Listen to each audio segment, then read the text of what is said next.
Pues buenas tardes a todos. Gracias por venir a la presentación del nuevo libro de poemas de Yolanda Castaño. Gracias a la librería Alberti por la oportunidad de acogernos precisamente para esta presentación. Además, he de deciros que Yolanda y yo somos reincidentes.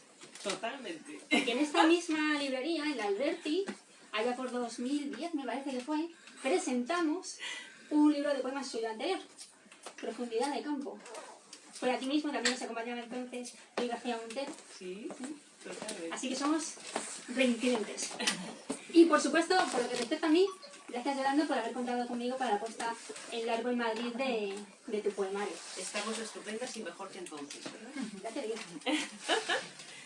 Bueno, creo que todos conocéis a Yolanda Castaño, aún así, quiero aprovechar la oportunidad para recordar un poco su obra literaria. Ya sabéis, tiene 7 libros publicados, los 4 últimos además en edición bilingüe en Hiperión.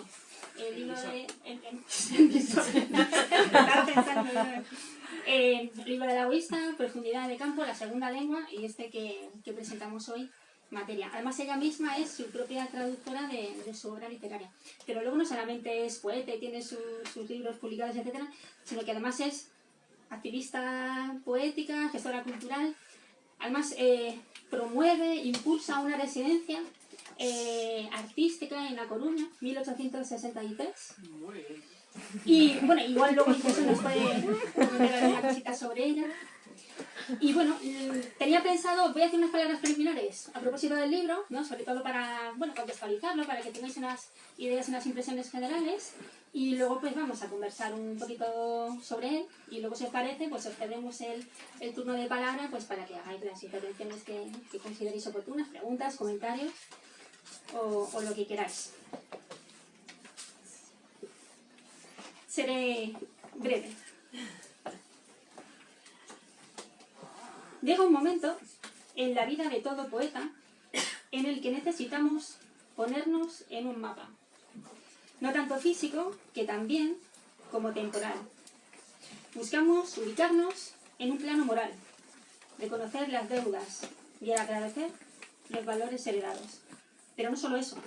La mina del compás que somos traza un círculo completo alrededor de un eje. Así nos proyectamos del pasado al futuro, siguiendo un orden cronológico. Y, por supuesto, anclamos con fuerza nuestra aguja de acero en el presente. Materia se articula en 3 partes. Las 2 primeras, ríos subterráneos e iceberg, remiten respectivamente a los estados líquido y sólido. Son metáforas del devenir y de la inmutabilidad. Y curiosamente, ambas se refieren a la esfera de lo oculto. Que la familia fluya hasta nosotros está relacionado con la biología, pero también con las ideas y con un posicionamiento ante el mundo. Desde luego, Yolanda ha cogido el testigo de su abuela en una actitud desafiante frente a las convenciones. Y leo un pequeño fragmento de Modas Lolita Rivas. Qué poco valemos nosotras para ser mandadas, abuela. Queremos marcar el ritmo del pedal con nuestras piernas, cubrir la niebla de brocados, trazar a mano alzada nuestro propio patrón. El presente, por su parte, está constituido por elementos permanentes, compactos y estables. En esas coordenadas del yo, aquí, ahora, encontramos poemas al hermano, a la madre, a las amigas, al hogar, al cuerpo y a un antiguo amor. Yolanda Castaño hace un guiño a Parménides a propósito de la negación del cambio. Así, recuerda el nudo de complicidades que la une a su hermano pese al paso del tiempo. De otro pequeño fragmento. Alberto, la gente no lo dice, pero en el fondo aman los grilletes. Nosotros, en cambio, queríamos nadar, sacudir el tiempo, queríamos erigir nuestra propia disciplina. Incluso el amor se resiste a su extinción. Las llamas aún calientan, el fuego todavía arde con otra intensidad. Es el caso del hermoso y emotivo poema El viento no rompió. El amor posee unas propiedades que pueden cambiar con el transcurso de los años, en tanto que son accidentales. Leo. Lloramos por todo cuanto hemos perdido. Las manos, las rodillas pegadas, la loza humeante de la lealtad, jardines, la lumbre de las palabras, emulsionar, juntas, la disidencia. Sin embargo, la esencia de ese amor, el concepto, es inalterable. El viento no rompió lo caminado. Yo siempre voy a sentirme unida a ti. La última sección del libro remite al estado gaseoso, nube o el peso de la ingrávida. Como adelantaba, se centra en el futuro. Los poemas reflexionan, casi todos, sobre la maternidad. Y aquí se vislumbra el temor a que los hijos modifiquen la consistencia del mundo real. La sombra de Heráclito se extiende de modo sutil. Quien ansiaba nadar por un vasto océano sin límites, ve en la descendencia un obstáculo a su libertad. Así leemos en los poemas Plomo y Ortodoxia. Del primero, los niños son cemento. Del segundo, un niño es una piedra. Debido a la crianza de los vástagos, la vida sin remedio entraría en crisis, se transformaría, mutaría en otra cosa para la que el sujeto que anuncia no está preparado ni tiene por qué estarlo. Recordemos que los gases tienden a ocupar todo el espacio disponible que se les deje, lo mismo que los hijos. De ahí la renuncia de la voz que anuncia a ser madre, que explicita en un poema conmovedor. No llegaré a... Nunca detendrás mi viaje, no me sorberás el tiempo. Así todo, la nostalgia por la experiencia descartada queda patente en los versos más estremecedores de todo el poemario. Ya nunca sabré qué significaría amarte. Esta última sección, por tanto, es polisémica. El estado gaseoso puede referirse o bien a la condición volátil de quien suelta un lastre existencial con su rechazo de los deberes y obligaciones de la crianza, o bien a esos niños que, como el gas en el aire, se acaban adueñando de la vida de sus progenitores, lo que tiene asociadas continuas deflagraciones por las fricciones entre madres, padres e hijos que generan chispas. Por lo que respecta a la estética del libro, Yolanda Castaño incluye una variante con respecto, cuanto menos, a sus dos entregas anteriores. Junto a la disidencia verbal, largos poemas en versículos, omisión de signos de puntuación, símbolos herméticos, textos en prosa, leemos poemas que combinan la vanguardia con la métrica y los recursos formales de la lírica tradicional. No en vano encontramos canciones compuestas por cuartetas y coplas, así como figuras de repetición, paralelismos, anáforas, versos rimembres. La subversión de la forma está relacionada con la heterodoxia del fondo. Yolanda Castaño reivindica en materia una acción antipatriarcal, la renuncia a la maternidad, así como varias actitudes antinormativas, el desafío a las convenciones sociales de posguerra en la España franquista y la rebelión contra toda forma de imposición externa, simbolizada en las bridas, esas leyendas contra las que luchan las bravas e indomables amigas, quienes, me cito, se hicieron un día con sus propios estribos. Es decir, frente a los grilletes, las bridas y los patrones que tratan de imponer su presión enajenadora a la voz que habla, a su hermano, a sus amigas y a su abuela, Yolanda Castaño reivindica la disidencia, la independencia, el escándalo y la emancipación como formas apetecibles de proyecto vital.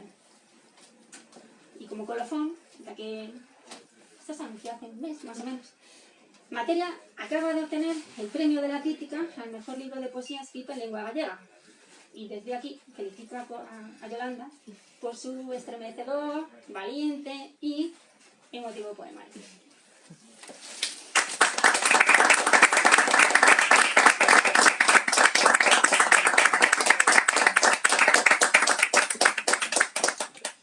Bueno, y pasamos al coloquio.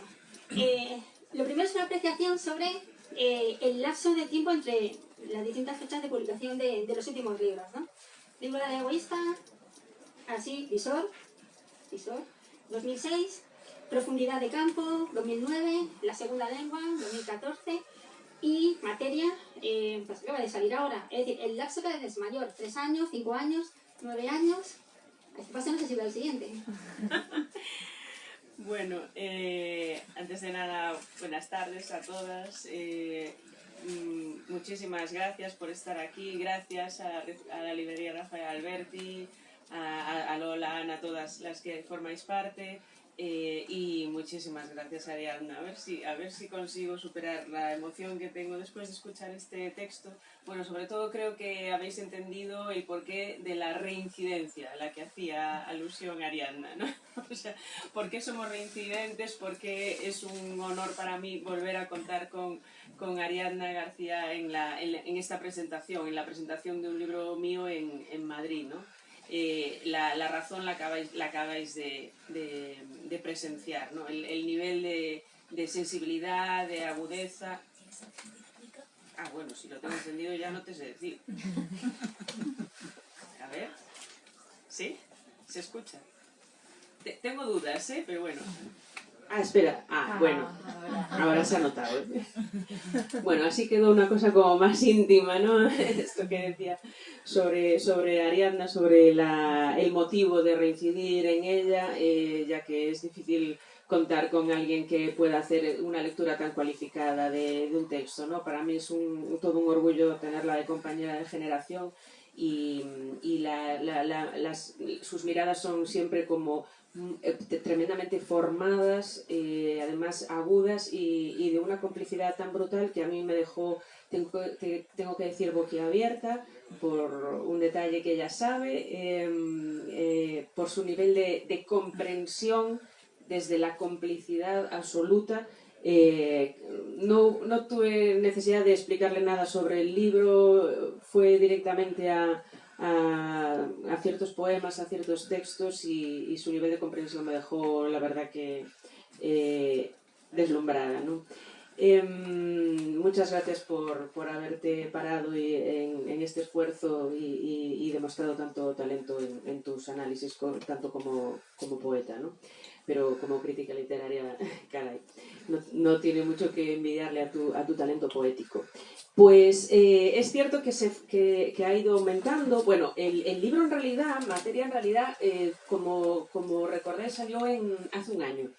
En original salió hace un año ahora, ¿no? En junio de 2022. Pero bueno, entre una cosa y otra, es cierto que la edición bilingüe se demoró y aquí estamos presentándola por primera vez en Madrid, con gran orgullo y alegría. Y bueno, en realidad sí que es cierto que mis inicios fueron así como bastante efervescentes, bueno, como estamos siempre en esa juventud posadolescencia, ¿no? Empecé muy jovencita, con 17 años, y en aquellos años pues todo es un bullir, ¿no? De ideas, de creatividad, etcétera. Luego todo se va ralentizando un poco más con la adultez y estas cosas. Y más en concreto, los 8 años en concreto que separan mi anterior libro, que era La segunda lengua y este, tienen un motivo muy concreto, y se llama Residencia Literaria 1863, muy bien recordada la fecha para alguien que no es gallego, porque para una gallega pues es más obvia esta fecha, este año en el que Rosalía de Castro publicó sus cantares gallegos, y es el año del resurgimiento literario galego, y también el año en el que se edificó el edificio que alberga la residencia. Por eso era como que caía de cajón, ¿no? Nos ponían en bandeja el nombre de la residencia. Pero este es el proyecto de mi vida, es un proyecto que me ha llevado a desarrollarlo pues varios años, en el que he puesto la mayor inversión a nivel de, no sé, de contactos internacionales, pero desde luego a nivel de ideas, de esfuerzo físico y también económico, ya que la monté sin ayudas públicas ni privadas de ningún tipo, ¿no? Una aventura de estas para gente poco cabal y muy temeraria, que tuvo también durante el proceso todos sus avatares, que no contaba con soportar una pandemia mundial al año de ser abierta, pero que bueno, por fin finalmente pues está saliendo muy bien y está ofreciendo así oportunidades a mucha gente de poder escribir desde una ciudad tan estimulante e inspiradora como Coruña, pero ya digo, con un proyecto tan absorbente como este, haciéndolo en solitario y tal, la verdad que la escritura tuvo que quedarse un poquito al lado. Sí que tenía notas, ideas y todo eso, pero y que siempre se van apuntando en cuadernitos. ¿Cuánto tiempo te llevó entonces escribir poemas? Bueno, es que en esos 8 años, ya te digo, fui como acumulando notitas y algún poema estaba escrito de así poco a poco, en algún año anterior, pero claro, esa es otra clave. El momento fue la pandemia, o sea, siento ser tan obvia, ¿no? Pero el momento del confinamiento es en el que estábamos todas encerraditas en casa y no podíamos trabajar. Y dije, bueno, Yolandiña, como no escribas en este momento, no, ya apaga y vámonos, o sea, muy mal, muy mal. Yo me sentía mal, claro, yo estaba desarrollando el proyecto, pero tenía un resquemor de no poder escribir, ¿no? Una escritora que no puede escribir, pues nunca se siente bien del todo, ¿no? Hay una suspicacia contigo misma. Entonces, ese momento de confinamiento en el que no había manera humana de trabajar, pues era el momento en que yo tenía que aprovechar por lo menos para escribir, también para refugiarme y de un modo casi terapéutico, ya que a mí me cayó muy mal este momento porque aún no me había recuperado ni mucho menos. Pero y a la vez el reflexionar sobre la familia cuando no puedes estar con tu familia porque estabas a distancia, los tenías como lejitos. A veces esa distancia es la más interesante para reflexionar sobre algo, ¿no?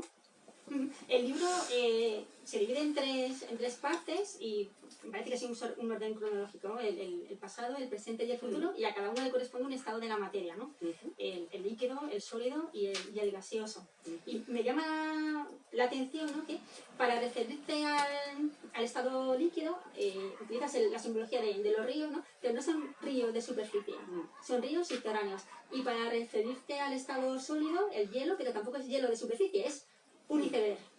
Sí, porque bueno, se estaba reflexionando bastante sobre la familia en la literatura contemporánea, concretamente en la poesía. Me atrevería a decir que en la poesía gallega casi especialmente, ¿no? Y bueno, era un discurso al que me apetecía hacer mi pequeña contribución, me apetecía también hablar alguna vez en mi vida sobre la familia. Bueno, también ocurrió algo muy concreto en la vida de las mujeres, ¿no? Que es un capítulo biológico vamos, insalvable. Quiero decir que ya me enfrentaba a una decisión de que una vez por todas debía ser tomada y no podía demorarse más, ¿no? Entonces era, bueno, o sí o no, pero ya esto tiene que tener alguna respuesta. Entonces, todo eso me llevó a que me apeteciese, sí, reflexionar sobre la familia, pero no quería hacer solo sobre la familia como concepto presente, ¿no?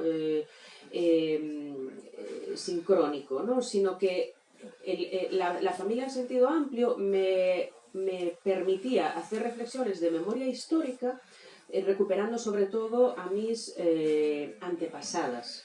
Es que me cuesta un poquito hablar en castellano, estoy tan acostumbrada a hablar de este libro en gallego que me cuesta, ¿no? Como manejar las palabras en castellano, pero bueno, voy bien.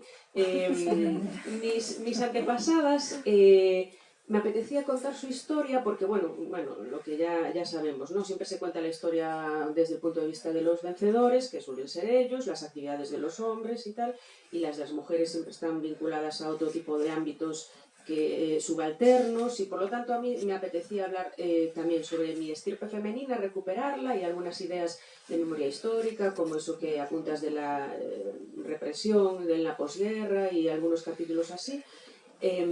Pero a la vez también veía que sobre la familia también me apetecía hacer esa otra reflexión sobre el enfrentarse al tema de la maternidad y en mi caso renunciar a ella, ¿no? Y quería como visibilizar esto. Entonces vi que no me apetecía solo hablar de la familia presente, sino también pasada y futura. Y lo que dices de que esté subterráneo, creo que no todas llevamos la familia muy visible, digamos, ¿no? O sea, muchas veces no vamos por ahí contando, pues mi abuela, mi madre, no sé qué. Pero sin embargo es algo que nos constituye mucho, ¿no? Que es muy parte de nosotras. Creo que ese río subterráneo que simboliza el pasado familiar es un río que no se ve desde fuera, porque no vamos con nuestras antepasadas así a la luz del día, pero sí que está humectando nuestras raíces, sí que hidrata lo que somos de alguna manera. Y nuestra familia presente creo que es un iceberg porque solo asoma una parte. Las que me conocéis sabéis que no estoy todo el día hablando de mi hermano, ni muchísimo menos, pero yo sé que estoy muy unida a él de algún modo, que somos materia familiar en mucha parte de lo que nos constituye, somos como inclinaciones, como querencias, filias y fobias, expectativas, un montón de cosas, ¿no? Eso me lleva a la siguiente. A la siguiente pregunta. Escribía Juan Eduardo Cirlot, la vida es una ausencia inagotable. ¿Opinas igual? ¿O tenemos tres esencias interiores que nos van a acompañar? Tres esencias. Presencias, sí, Presencias interiores que nos van acompañando. Sí, esas antepasadas, otras presencias que sí, que están con nosotros de algún modo, ¿no? Somos una pequeña tribu caminando, aunque por fuera parezcamos individuales, ¿no? Por cierto, ¿y por dónde empezaste a escribir el poemario? ¿Por la parte del presente o el pasado, el futuro? Por el presente. Tenía algunos poemas escritos sobre el presente y luego ya cuando me metí ahí confinada a desarrollar lo que era el libro, sí que empecé, ahí en ese momento me puse a escribir los del pasado. La parte del pasado está ocupada por dos grandes poemas dedicados a mis dos abuelas y eso llevó trabajito incluso físico, ¿no? Ahí al callo. El de Modas Lolita, me encanta ese texto. Me encanta, es un poema precioso. Bueno, leyendo tus libros veo que hay una serie de vínculos temáticos, sobre todo yo lo veo más, materia está más relacionado con profundidad de campo que con la segunda vena. Y uno de los temas que abordas en los dos es el tema de la libertad. En profundidad de campo se niega el albedrío. De hecho, traigo aquí un texto de uno de los poemas que dice: ama Pinocho cada hilo con miedo abrumador, ¿no? El miedo a la libertad, la negación del albedrío, etc.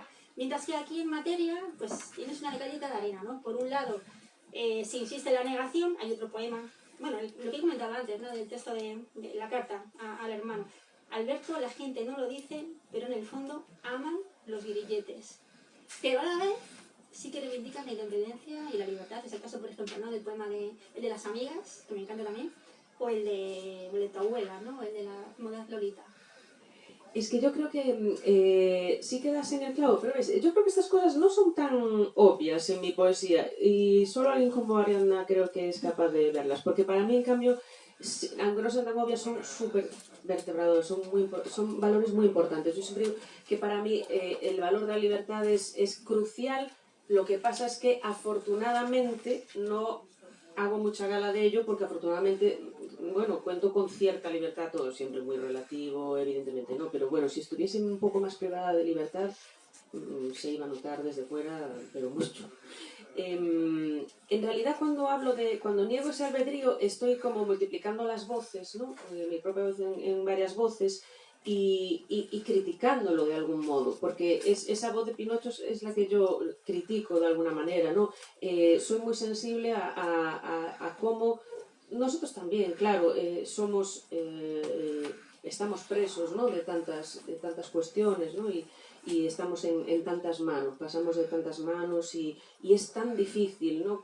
Buscar un cúter simbólico y sutil capaz de separar lo que verdaderamente deseamos de aquello que estamos programadas para desear, ¿no? Si nuestros deseos están programados, eso es también parte del entramado.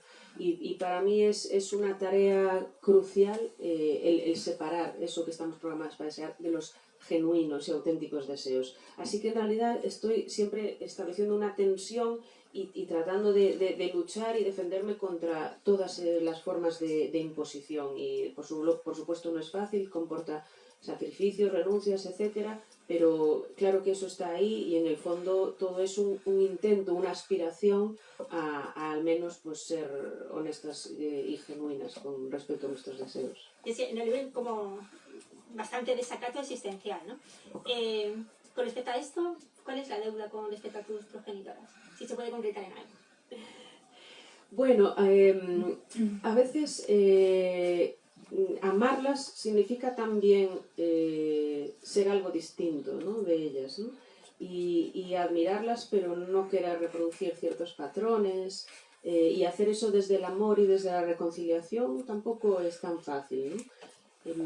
Pero también hay mucho de ellas en su manera de, pues como recordabas, lo de mi abuela materna, en su forma de ser la principal, no sé, soporte económico de su familia, en buscar un oficio artesanal. Yo creo que la moda es un oficio artesanal y la poesía también. y buscar sus propios patrones y luchar por vivir de un oficio creativo, ¿no?, de esta manera así tan... Sí, además la reivindicación del color, de las texturas, ¿no?, en una época bastante grisácea, ¿no? Intentar crear belleza, claro, ¿no? Crear belleza y de alguna manera incluso reivindicar, pues eso, una plenitud que a lo mejor en los tiempos que corrían pues no existía, ¿no? O sea, el aspecto físico como desacato. Sí, y soñar y imaginar y echar a volar esa fantasía, esos colores, ¿no?, y esa imaginación frente a un tiempo muy gris y con muchos patrones impuestos, claro que sí. Estaba pensando cuando leí el poema que le dedicas a esa hija a que renuncia, me conmovió mucho. La verdad es que es un poema realmente desgarrador. Y me recordaba no porque fuese el mismo tema, ¿no?, pero en el sentido de que hay otro poeta, Andrés Neumann, ¿no?, en El Tobogán, que es con el que ganó el Hiperión en 2002. Él tiene un poema que se titula Palabras a una hija que no tengo. Me acuerdo perfectamente del poema, lo tengo súper presente. Debe ser lo otro que leí sobre ese tema, sí, antes que es un poema maravilloso, ¿no? Es y él lo hace, claro, precioso. desde el lado de la luz, del optimismo, sí, ¿no? Si el libro lo publicó en 2002, pues me imagino que, pongamos que lo escribió en el 2000, en el 2001, anticipándose a lo que luego es su paternidad de 20 años más tarde, ¿no? Sí, y en ese poema, claro, él se dirige a esa hija futura, ¿no? Sí. Dándole consejos, ¿no? Y además le pide que el nombre. Tengo aquí la cita. Dice, cuando sepas hablar, identifícame, diciéndome papá, ya habrás hecho bastante, ¿no? Busca incluso un arraigo, un sentido a su vida, ¿no?, en la paternidad. Y luego está el contraste con tu texto, ¿no?, con tu poema, que además, por un lado, es muy emotivo y es desgarrador, pero por otro lado, pues, lo que he citado antes, ¿no?, nunca sabré lo que significaría amarte. Pero por otro lado también es muy duro. A ver, el tema de la renuncia a la maternidad, que ya digo, quería como pasar este capítulo de mi vida, cerrarlo y ya que no haya más debate sobre el tema, ¿no? No, es que es verdad que a cierta edad, ¿no?, nos enfrentamos a esta cuestión y había que resolverla de alguna manera y ya pasar a otra cosa, ¿no? Pero quería despedirme de ella, ¿no? Bueno, yo me imagino un femenino, no sé por qué, pero... Quería despedirme de esta hija que ya no tendré porque así lo he decidido, pero hacerlo también desde la reconciliación y desde el cariño. Quería visibilizar esta opción de vida que tenemos algunas mujeres de no ser madres, que no me parece ni mejor ni peor, evidentemente, que solo faltaba, ¿no?, que ninguna otra. De hecho, creo que muchas de las reivindicaciones de ciertas maternidades, de cierta visión de la maternidad, son también las mías. De cierta maternidad más disidente, más crítica con el sistema. Creo que empatizo mucho más con ellas de lo que... o sea, que no se trataría tanto de decir maternidad sí, maternidad no. Creo que no se trata de eso en absoluto, ni la poesía va de eso, ni suelo ser tan dogmática. Creo que va un poquito más allá, ¿no? Los contenidos del libro y los valores y las ideas del libro entroncan muchas veces más con una maternidad distinta que con la no maternidad como denostándola o así. En cualquier caso, de lo que estoy segura es de que la poesía es el lenguaje del no dogma, ¿no? Del no pensamiento único y lo que más combate ese tipo de discursos hegemónicos. Por lo tanto, es el mejor terreno y el mejor discurso para la duda, la contradicción, los matices Y precisamente, bueno, para mí mi poesía nunca va a ser, siempre va a ser como cuestionadora, crítica, etcétera, y crítica incluso de su propia idea, ¿no? De su propia concepción. Por lo tanto, si hablo sobre la no maternidad, siempre lo voy a hacer con claroscuros, con algunas dudas y con ciertas contradicciones, porque la poesía es el mejor terreno para ello. Todo esto que estás diciendo precisamente entronca con tu segundo, o sea, con tu libro anterior, ¿no? Con la segunda lengua, ¿no? Estaba pensando también, hay una serie de elementos comunes, ¿no? Estéticos en tus libros, estos que has estado comentando y que yo también comentaba al principio, ¿no? A lo mejor los versos, los versículos, los poemas extensos, los hallazgos expresivos, la omisión en ocasiones de los signos de puntuación, etc. Y por lo que respecta a los temas, en algunos casos incorporas temas nuevos, ahora por ejemplo el tema de la familia. O por ejemplo en la segunda lengua el tema metalingüístico, metaliterario, esas reflexiones sobre la literatura, sobre la poesía, etc. Pero en otras ocasiones lo que haces es avanzar, como por ejemplo sobre el tema de la libertad o el tema de la identidad, que aparecen también en profundidad de campo. Y mi pregunta es, hay autores que van quemando etapas, las van dejando atrás, y hay otros que parten de una serie de temas o de hallazgos expresivos y lo que hacen es, a partir de un punto, expandirse en círculos concéntricos. ¿Tú eres más de las primeras o de las segundas? Qué difícil. Esa pregunta es muy difícil. No lo sé. Creo que voy como por ciclos, diría. Entonces no sé si me corresponde a mí decir que voy ampliando. Porque, por ejemplo, mis 3 primeros libros, que a lo mejor no son tan conocidos en castellano, porque los del principio de todo, los años 90, alguno no se tradujo, hablaba sobre el cuerpo, la experiencia amorosa, la corporalidad, la carnalidad. Eran 3 libros, los 3 que salieron en los 90. Y después, creo que O libro de egoísta y Profundidad de campo hablan de la identidad, y sí que como que primero O libro de egoísta habla sobre la propia identidad, la identidad personal, y luego la Profundidad de campo concreta más en la representación de esa identidad y toda la problemática asociada a ella. Es cierto que ahí sería como una ampliación o algo así, o un matiz o un spin-off. Pero después, en cambio, es cierto que a segunda lengua habla sobre la lengua como camino hacia el otro, como algo que nos conecta con los otros, y este habla sobre la familia, y el siguiente, que está inédito pero que ha sido premiado en Galicia y no tardará demasiado en salir, pues habla de una cuestión que no tiene nada que ver ni con la familia ni con la lengua, que es el dinero. Entonces, como que últimamente soy más temática, ¿no? Como que cada proyecto libresco, cada proyecto de libro trata un tema. Así que, bueno. ¿Qué significa este libro en tu trayectoria? Bueno, es un libro en el que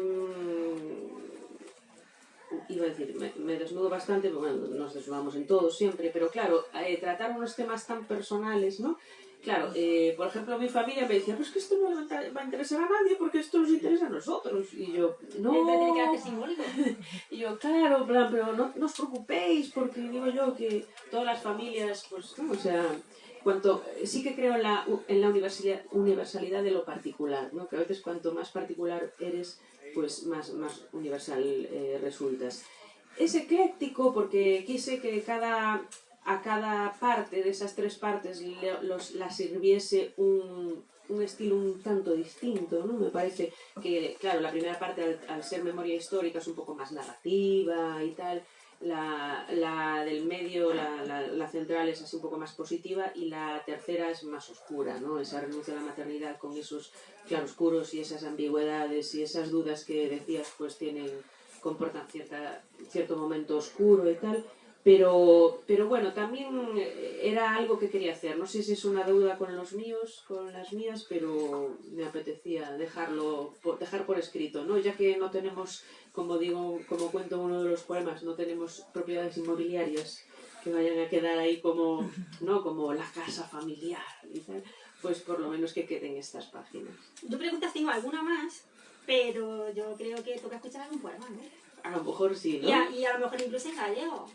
Bueno, encantada. ¿No? Aquí hay gente gallega. O sea, y independientemente, ¿no? Yo además creo que se entiende. Bueno, pues pues efectivamente, esa parte central que decíamos que se refiere a la familia así actual, de alguna manera, claro, lo de familia, a ver, es en sentido amplio, claro, no hablo de mis parientes cercanos nada más, porque para mí mi familia es también mis amigas o mi familia, ¿no? De algún modo. Lo de las parejas, que está muy bien que lo menciones, porque más allá de un catálogo de conquistas o algo así, me gusta verlo como personas que se incorporan a nuestro círculo de afectos. Bueno, esta es la aspiración, ¿no? Esto es lo ideal. No siempre se da, pero cuando puede darse es toda una fortuna, ¿no? Y esas son personas que están presentes en mi vida para mi fortuna, ¿no? Y también entre esa parte de la familia actual dedico este poema que vais a entender seguramente, aunque me atreva a lerlo en galego porque está bastante clarito. Se titula A miña relación máis longa. Non é algo para contar en público, pero teño unha relación coa miña casa. Os veciños critícannos porque non nos amañamos. Sacamos o lixo a deshoras e sempre hai algo xa roto que seguimos a atesourar. Sei que iría necesitando outra man de pintura. Vénselle as raíces. Que loce ás veces roupa anticuada. Que aínda hai unha reforma que non lle viría mal. Pero xuntas rememoramos certas visitas en silencio. E ela ponme en fronte dos ollos cada aresta na que tropecei.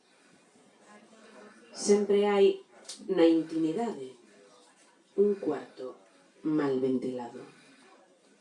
Protexemos o segredo daquela esquiniña sucia. Gardamos xoguetes inservibles e hai un caixón que non abrimos xamais. Sábeo todo de min, a miña casa. Divírtennos obxectos parvos que xa non casan con nada, frotámonos a unha outra de cando en vez. Outras, o seu amor é severo. Cos anos entendín que unha calefacción central non me alertaría dos perigos da confortabilidade.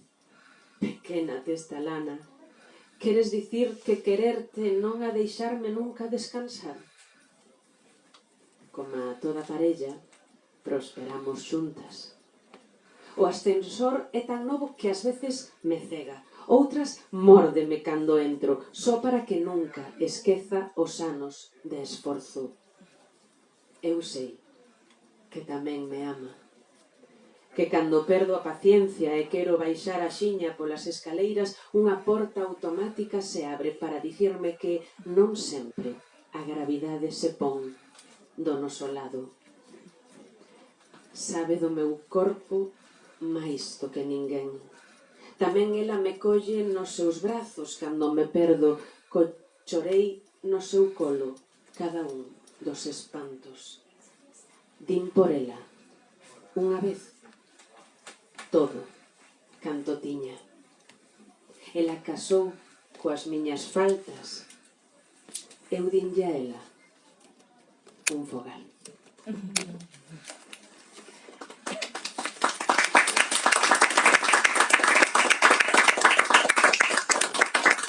A propósito de la poesía en gallego, ahora mismo gozan de mucho prestigio, de mucho predicamento, autoras como tú, como Olga Novo, incluso Miriam Reyes ha atrevido a publicar por lo menos un libro en gallego, Chus Pato.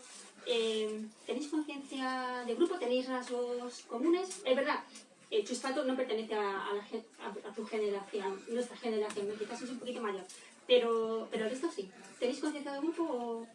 A ver, yo te voy a hablar por mí misma. Yo sí. No sé qué dirán ellas. A lo mejor dicen, no, yo soy una generación unipersonal. Yo no. Yo me siento muy compañera de... Bueno, y súper orgullosa, la verdad. A mí se me cae la baba. Ostras, es que vaya generación, no es por nada. Claro, yo me iría con camisetas de ellas. O sea, tuve la suerte de surgir en un momento que efectivamente surgieron aquí y allá unos nombres espectaculares de de autoras haciendo cosas súper interesantes, como Olga Novo, como pues a lo mejor algún nombre que quizás suene un poquito menos aquí, como Lupe Gómez, como María Lado, como Emma Pedreira, Lucía Lao, no sé, varias autoras que realmente vinieron a renovar lo que se estaba haciendo. Yo, por ejemplo, pues ahora me voy a mojar, ¿eh?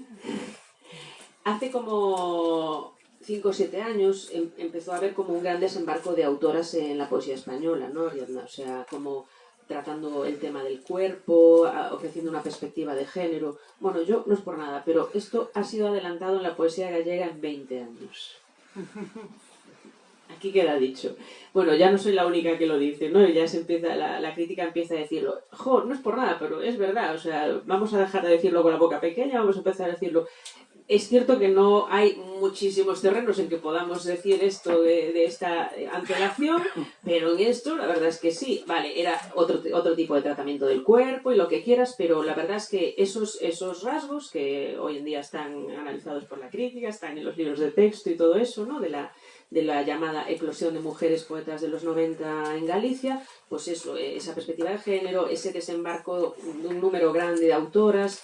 Se están dando casos de antologías con mayoría de mujeres, ¿no? Cuando hablamos de esta poesía contemporánea gallega, bueno, pues es cierto que los nombres así más visibles han sido mujeres, pero no solo eso, si rascamos un poquito más, por ejemplo, propuestas híbridas, ¿cómo se dice? Interdisciplinares.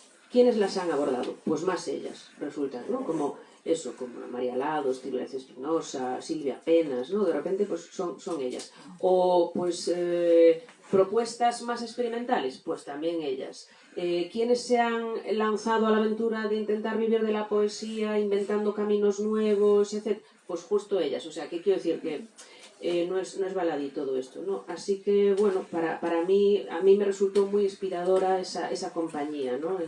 En mi camino también, ¿no? Yo estaba pensando, y esos primeros libros de poemas tuyos que a lo mejor están traducidos, ¿no hay ningún proyecto de edición bilingüe? A ver, de los 3 primeros, de los 90 está traducido el último, que fue el que llevó el premio de la crítica española, el primer, ya puedo decir, el primer premio de la crítica española que tuve, que fue hace 25 años, ya tenemos una edad, que fue el siglo pasado. Ese sí que está publicado por Huerga y Fierro, y los 2 primeros no, que son libros de cuando yo tenía 17 y 19 años, ¿no? Bueno, esto tienen su gracia, ¿no? Pero ahí están, en principio no hay nada previsto que se traduzca. Una lástima, ¿no? Yo, vamos, creo que nos gustaría leerlos, ¿no? Estos poemarios. No sé si podríamos ya ceder la palabra al auditorio. O leo un poema más antes. Poema, claro. Sí, leo un poema claro. Antes de que... Y así van pensando sus preguntas, porque... A ver, para seguir en la segunda parte, también, claro, hablar de la familia, como cabía esperar en mí, no iba a ser todo de color de rosa, y creo que la familia, bueno, es maravillosa, sobre todo quienes tuvimos la fortuna de nacer en una familia con tan buenas relaciones, pero bueno, tampoco olvido que la familia también puede ser un espacio de represión y muchas cosas negativas. Con respecto a lo que hablaba antes de que hay quienes por encima de las propiedades inmobiliarias creemos más en los lazos afectivos, tengo un poema que hace un juego intertextual o establece un diálogo con ese poema como emblemático de la figura fundacional de la poesía vasca en este caso, que es Gabriel Aresti, y con ese famoso poema de La casa del padre, ¿no? Así que yo escribí también... non defenderei a casa dos meus pais, nin contra os lobos, nin a seca, nin a usura. Porque nacín no ensanche dunha cidade arrollada e tivo que venderse e non era súa ao final. Xamais tiven gando, nin hortos, nin piñeiros. Toda a terra que posúo está nun testo de plástico. Terei que render xuros e préstamos e cotas, pero non defenderei a casa dos meus pais. avalará a mercé dos especuladores, xacerán 9 estudantes onde un día fomos 5. Purgareime da ancoraxe dunha idea de clan e das torgas do sangue e poder da pertenza e non defenderei a casa dos meus pais. Escoltarei o seu rastro onde estean de alugueiro. Se hai algunha relación entre útero e familia, habería que estampala contra ese muro de cemento. Sucederánse os negocios cando eu xa non estea.